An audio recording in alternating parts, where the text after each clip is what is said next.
નમસ્કાર મિત્રો, વારસો ગ્રુપ ટ્યુશન ભાવનગરમાં આપનું સ્વાગત છે. આની પહેલાના વિડીયોમાં ચેપ્ટર નંબર 1 ધોરણ 10 સાયન્સનું રાસાયણિક પ્રક્રિયામાં આપણે રાસાયણિક પ્રક્રિયાને સંતુલિત કેમ કરાય અને ગેસિયસ, સોલિડ, લિક્વિડ અને જલીય એક્વિયસ આના સિમ્બોલ કેવી રીતે મુકાય એના વિશે જોયું હતું. અને એક પ્રશ્ન તમને ચેટમાં લખવા માટે મેં આપ્યો હતો કે આ પ્રક્રિયાને સંતુલિત કરો અને A અને B બરાબર શું આવતું હતું એ લખો. ઘણા બધાના જવાબ તમારામાંથી મળ્યા છે, પણ હવે આને આપણે જે સંતુલિત કરીએ છીએ કેવી રીતે સંતુલિત થાય, તો Al plus Cl2 gives AlCl3. હવે આપણે 9મા ધોરણમાં ભણી ગયા છે એલ્યુમિનિયમની સંયોજકતા +3 છે, કારણ કે એલ્યુમિનિયમની છેલ્લી કક્ષામાં 3 ઇલેક્ટ્રોન છે. ક્લોરીનની સંયોજકતા 1 છે, -1, કારણ કે એની છેલ્લી કક્ષામાં 7 ઇલેક્ટ્રોન છે. એટલે એલ્યુમિનિયમ ક્લોરાઇડ AlCl3 થી જ બને. હવે બરાબર જો કેટલા ક્લોરીન છે? 3. અહીંયા 2 છે, તો અહીંયા 3 કોઈ હિસાબે આવી ન શકે, અપૂર્ણાંક થઈ જાય. પણ આપણે અપૂર્ણાંક વાળું સમીકરણ નથી બનાવવું, એની બદલે હું અહીંયા લખું છું 3Cl2.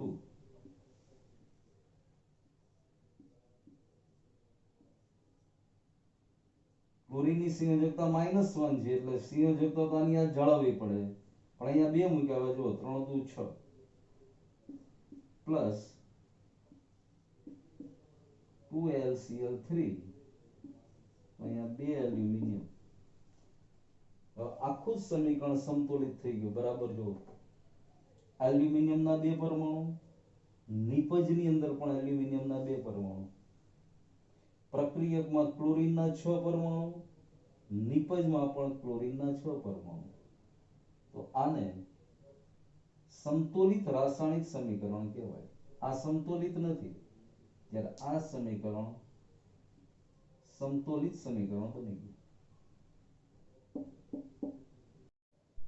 હવે રાસાયણિક પ્રક્રિયાના પ્રકારો વિશે આપણે જોઈએ છીએ.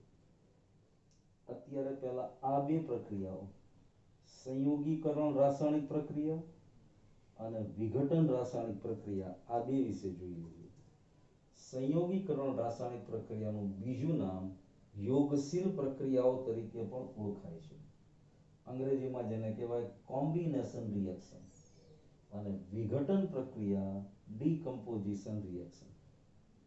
હવે આ બંને પ્રક્રિયાને એક સાથે સમજીએ તો એકદમ સહેલાઈથી ગળે ઉતરી જાય એવી પ્રક્રિયા છે.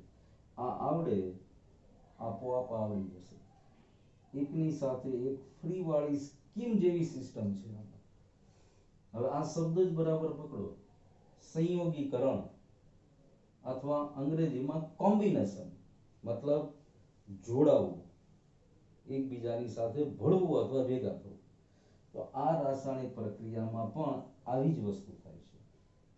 આ એની ડેફિનેશન છે.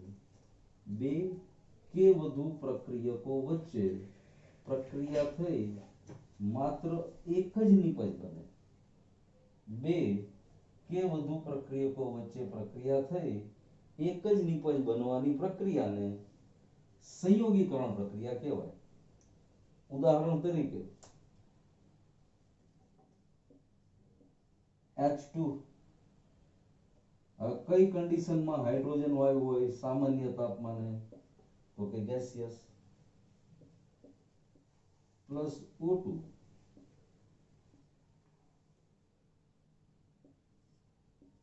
gives H2O.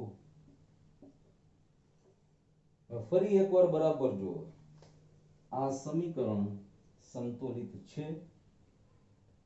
તો કે ના, નથી. કેમ?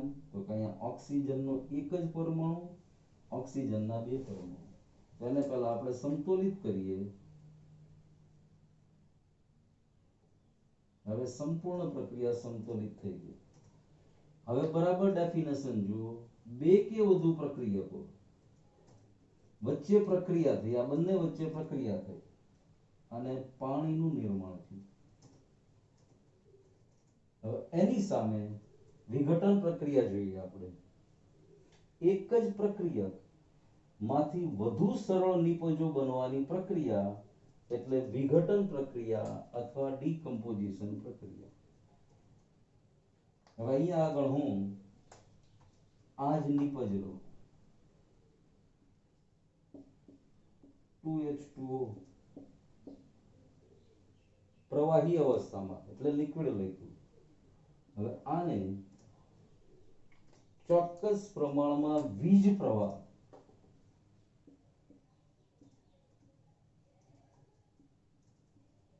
આપવામાં આવે તો આ પાણીના અણુમાં હાઇડ્રોજન અને ઓક્સિજન વચ્ચેનું જે બોન્ડિંગ થયેલું છે, જે બંધ બનેલા છે, એ તૂટી જાય અને નિપજ તરીકે આપણને હાઇડ્રોજન વાયુ અને ઓક્સિજન વાયુ આપશે. આ આખી પ્રક્રિયા આપણી બુકની અંદર એક પ્રવૃત્તિ અને પ્રયોગ તરીકે આપી છે, જે આજે આપણે હોમવર્કમાં લખવાની પણ છે, આકૃતિ સહિત આપી છે. પણ હવે બંને પ્રક્રિયાને બરાબર છે ચેક કરો.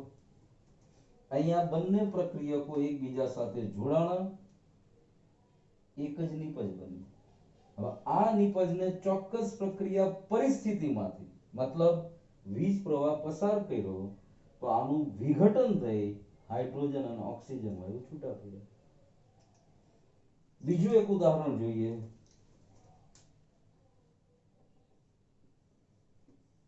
કેલ્શિયમ ઓક્સાઇડ ઘન અવસ્થાનો પદાર્થ વત્તા કાર્બન ડાયોક્સાઇડ વાયુ અવસ્થાનો પદાર્થ. તો આ બંને વચ્ચે રાસાયણિક પ્રક્રિયા થઈ કેલ્શિયમ કાર્બોનેટ ઘન અવસ્થાનો પદાર્થ બનશે. હવે આ જ કેલ્શિયમ કાર્બોનેટને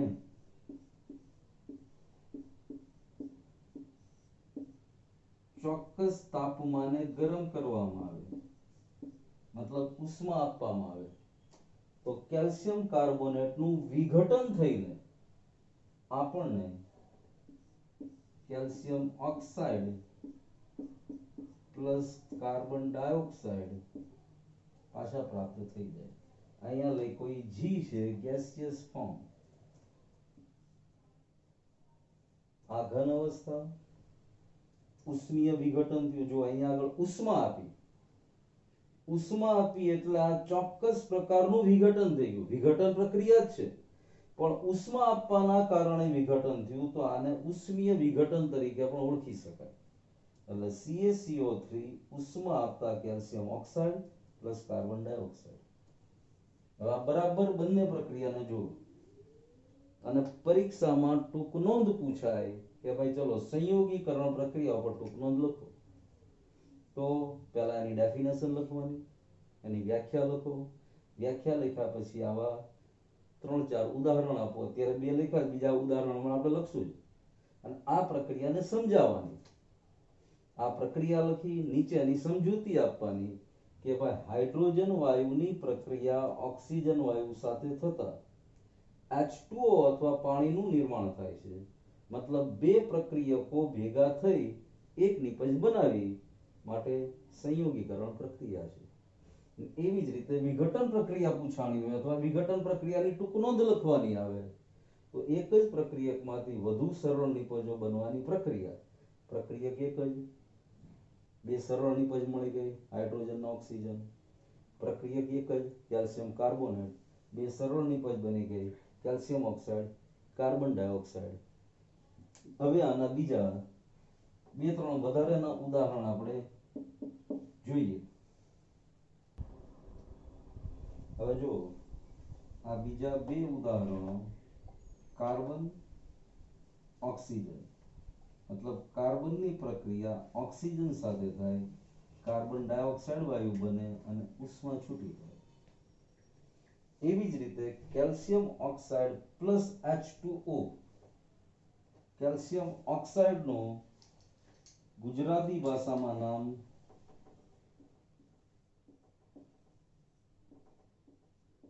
કણી ચૂનો છે અથવા અંગ્રેજીમાં ક્વિકલાઇમ કહેવાય. તો આને પાણીની સાથે પ્રક્રિયા કરતા કેલ્શિયમ હાઇડ્રોક્સાઇડ અથવા ભીંજવેલો ચૂનો મળે અને ઉષ્મા છૂટી પડે. હવે આ બે પ્રક્રિયાને પહેલા સેજ બરાબર સમજવી છે આપણે. આ પ્રક્રિયા તો તમે બધાએ કદાચ જોઈ પણ હશે. ઘરે કલરનું કે ચૂનાનું કામ ચાલતું હોય ત્યારે પાણી ભરેલા બેરલની અંદર પાણીની અંદર કેલ્શિયમ ઓક્સાઇડ અથવા કળી ચૂનો નાખવામાં આવે છે અને એ સમયે બરાબર માર્ક કરજો, જેવો કળી ચૂનો પાણીની સાથે મિક્સ થયો એટલે ઉપર વરાળ નીકળવા મળશે. નીચેથી ગરમ નથી કરતા આપણે, પણ આ પ્રક્રિયા થઈને વરાળ ઉત્પન્ન થાય છે, ઉષ્મા ઉત્પન્ન થાય છે. એટલે આ બંને યોગશીલ પ્રક્રિયા અથવા સંયોગીકરણ જ થઈ, પણ સાથે સાથે બંનેમાં નિપજના અંતે ઉષ્મા છૂટી પડી, એટલા માટે આવી પ્રક્રિયાને ઉષ્માક્ષેપક પ્રક્રિયા પણ કહેવાય. ઇંગ્લિશમાં એક્ઝોથર્મિક રિએક્શન. એટલે આ ઉષ્માક્ષેપક પ્રક્રિયા, જો કે આ બંનેને આપણે હમણાં ડિટેલમાં ભણશું, પણ સંયોગીકરણની પ્રક્રિયાના અંતે સામાન્ય રીતે ઉષ્મા છૂટી પડતી હોય છે અને જે રાસાયણિક પ્રક્રિયાના અંતે નિપજની સાથે ઉષ્મા છૂટી પડે એવી રાસાયણિક પ્રક્રિયાને ઉષ્માક્ષેપક પ્રક્રિયા પણ કહેવાય. હવે આ ઉદાહરણ જુઓ. આનું નામ FeSO4 ફેરસ સલ્ફેટ છે. પ્રક્રિયક એક જ, એની સામે જુઓ તો ત્રણ અલગ અલગ નિપજો મળી. અહીંયા ઉષ્મા આપણે આપી, ઉષ્મા આપી એટલે ફેરસ સલ્ફેટનું વિઘટન થયું. પ્રક્રિયક એક, એની સામે ત્રણ જુદી જુદી નિપજો મળી. પહેલી નિપજ આયરન ઓક્સાઇડ, બીજી નિપજ સલ્ફર ડાયોક્સાઇડ અને ત્રીજી નિપજ સલ્ફર ટ્રાયોક્સાઇડ. અહીંયા ઓક્સિજનના બે પરમાણુ છે એટલા માટે SO2 સલ્ફર ડાયોક્સાઇડ. અહીંયા ઓક્સિજનના ત્રણ પરમાણુ છે એટલા માટે સલ્ફર ટ્રાયોક્સાઇડ. એટલે આમાં એકમાંથી ત્રણ નિપજો મળી અને હમણાં જ આપણે વાત કરી હતી એમ આ બંનેમાં ઉષ્મા આપવી પડી. ઉષ્મા આપ્યા પછી જ આ પ્રક્રિયા શક્ય બની, એટલા માટે આને ઉષ્મીય વિઘટન પણ કહેવાય. આપણને એવો પ્રશ્ન પૂછે, ઉષ્મીય વિઘટન એટલે શું? વ્યાખ્યાની યાદ. એક જ પ્રક્રિયકમાંથી વધુ સરળ નિપજો બનવાની પ્રક્રિયા, પણ એક જ પ્રક્રિયકમાં ઉષ્મા આપવામાં આવે અને ઉષ્મા આપ્યા પછી વધુ સરળ નિપજો બને ત્યારે ઈ વિઘટન પ્રક્રિયા ઉષ્મીય વિઘટનની પ્રક્રિયા બની ગઈ કહેવાય. હવે ઉષ્માક્ષેપક અને ઉષ્મા શોષક પ્રક્રિયા વિશે આપણે જોવું છે. હવે ઉષ્માક્ષેપક પ્રક્રિયા અને ઉષ્મા શોષક પ્રક્રિયા એના વિશે થોડુંક આપણે સમજીએ છીએ. ઉષ્માક્ષેપક પ્રક્રિયા, જેને અંગ્રેજીમાં એક્ઝોથર્મિક રિએક્શન કહેવાય, જેની વ્યાખ્યા જે રાસાયણિક પ્રક્રિયાના અંતે નિપજ તો બને જ, પણ નિપજની સાથે સાથે ઉષ્મા પણ ઉત્પન્ન થાય, આવી રાસાયણિક પ્રક્રિયાને ઉષ્માક્ષેપક પ્રક્રિયા કહેવાય.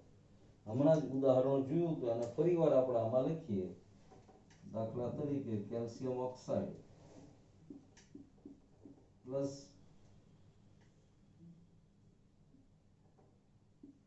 H2O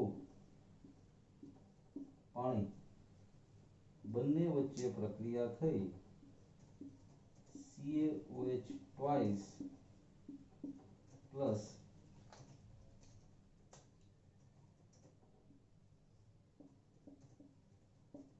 ઉષ્મા ઉત્પન્ન થઈ. હવે આને બેલેન્સ છે કે નિષેધ બરાબર જોઈ લો. કેલ્શિયમનો એક પરમાણુ, કેલ્શિયમનો એક પરમાણુ, ઓક્સિજનનો એક પરમાણુ, અહીંયા ઓક્સિજનનો બીજો પરમાણુ, એટલે ડાબી બાજુ ઓક્સિજનના કુલ બે પરમાણુ, જમણી બાજુ બ્રેકેટની અંદર OH આવી ગયો એટલે અહીંયા ઓક્સિજનના બે પરમાણુ થઈ ગયા. અને એવી જ રીતે H2O માં બે હાઇડ્રોજનના પરમાણુ છે તો અહીંયા બ્રેકેટમાં H આવી ગયો, બાર બે છે એટલે હાઇડ્રોજનના બે પરમાણુ, એટલે પ્રક્રિયા સંતુલિત છે. અને ઉપરાંત યોગશીલ પ્રકારની પણ પ્રક્રિયા છે, કારણ બે પ્રક્રિયકો વચ્ચે પ્રક્રિયા થઈ નિપજ બની, પણ આ નિપજની સાથે ઉષ્મા પણ ઉત્પન્ન થઈ, એટલા માટે ઉષ્માક્ષેપક પ્રક્રિયા પણ છે અને યોગશીલ અથવા સંયોગીકરણ પણ પ્રક્રિયા છે. હજી એક ઉદાહરણ આમાં આપણે લખીએ C6H12O6 ગ્લુકોઝ પ્લસ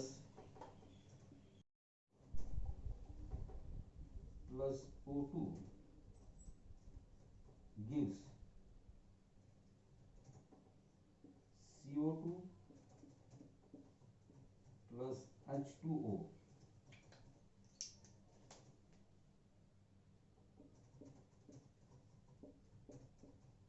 plus ઉષ્મા. હવે પહેલા આ પ્રક્રિયા બેલેન્સ નથી, બરાબર જુઓ. આને પહેલા બેલેન્સ કરીએ છીએ આપણે. અહીંયા 6CO2 અને 6H2O ઉત્પન્ન થાય. હવે કેટલા કાર્બન? 6. C6 6 કાર્બન થઈ ગયા.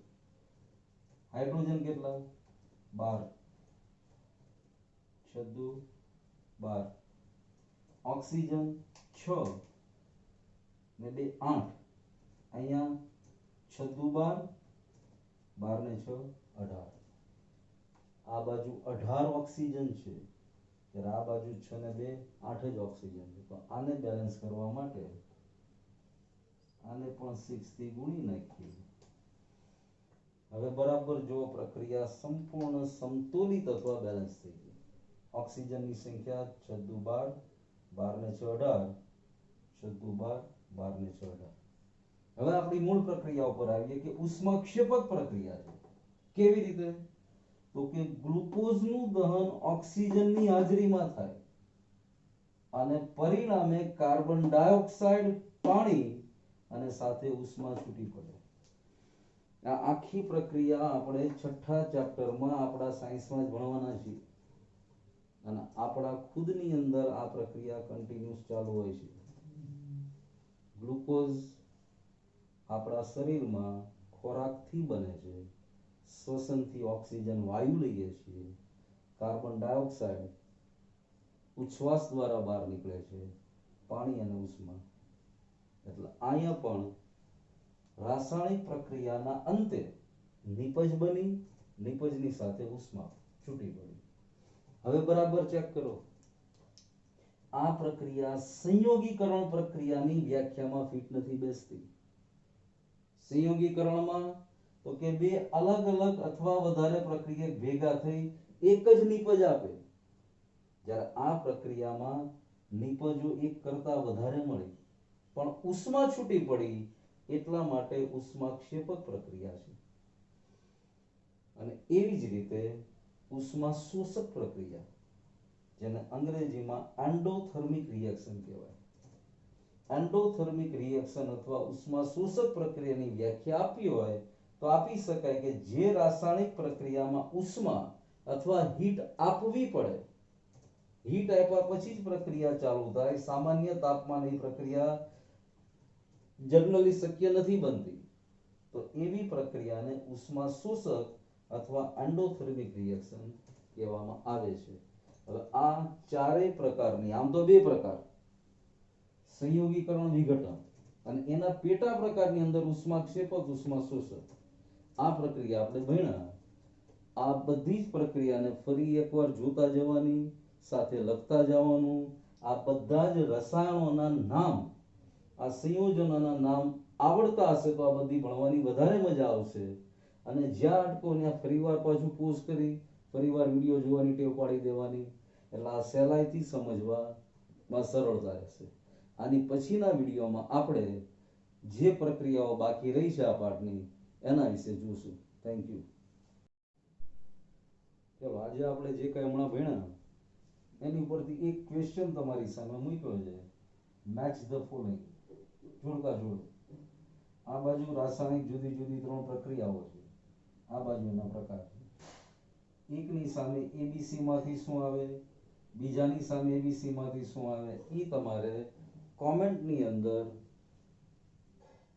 મૂકવાનું છે.